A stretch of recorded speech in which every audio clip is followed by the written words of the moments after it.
कहा था प्रधानमंत्री ने, मैं जातियाँ जानता हूँ।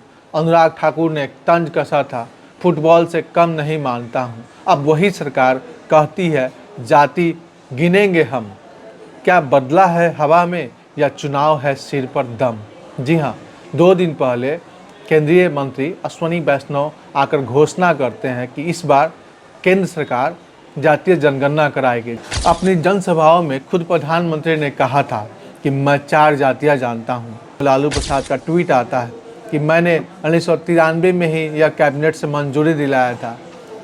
उसके बाद से वाजपेयी सरकार ने ये मना कर दिया था। साफ साफ शब्दों में केंद्र सरकार में जो बीजेपी सरकार है, एनडीए सरकार है, वो कभी नहीं चाहती है कि जातीय जनगणना हो।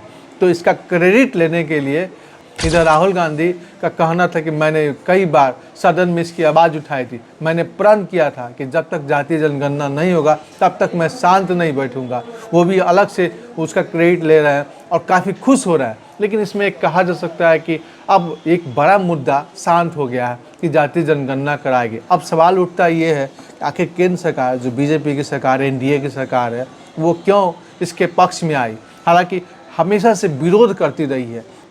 अनुराग ठाकुर ने तंज कसा था कि जो अपनी जाति नहीं बता सकते वो जातीय जनगणना की बात क्या करते। हालांकि इस पर काफ़ी बवाल हुआ था, लेकिन जब से इस अप्रैल महीने में घटना चक्र को देखे, वक्फ बिल पास होता है केंद्र सरकार के द्वारा, तब से इस मुद्दे पे सूत्रों की माने तो इस मुद्दे पे काफ़ी मुसलमान, एक बड़ा संगठन, पूरे मुसलमानों का संगठन बड़ी मात्रा में उसके पक्ष में थे कि ये वक्फ बिल के विरोध में थे।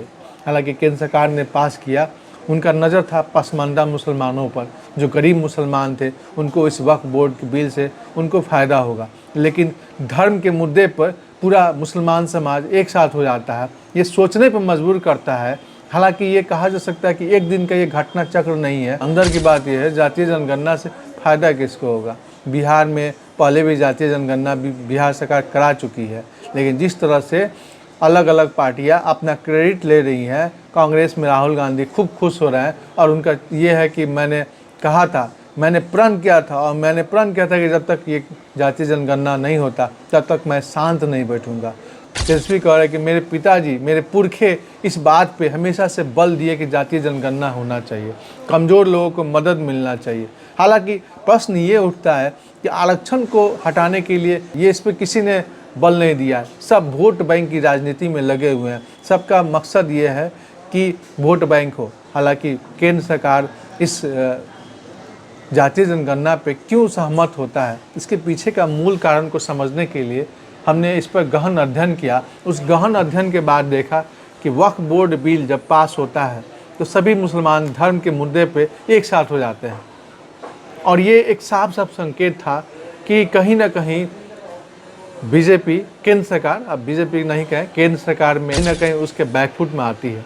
तो कई विचार मंथन के बाद भारत सरकार को भी ये लगता है कि जातीय जनगणना की ज़रूरत अपने देश को काफ़ी ज़रूरी है।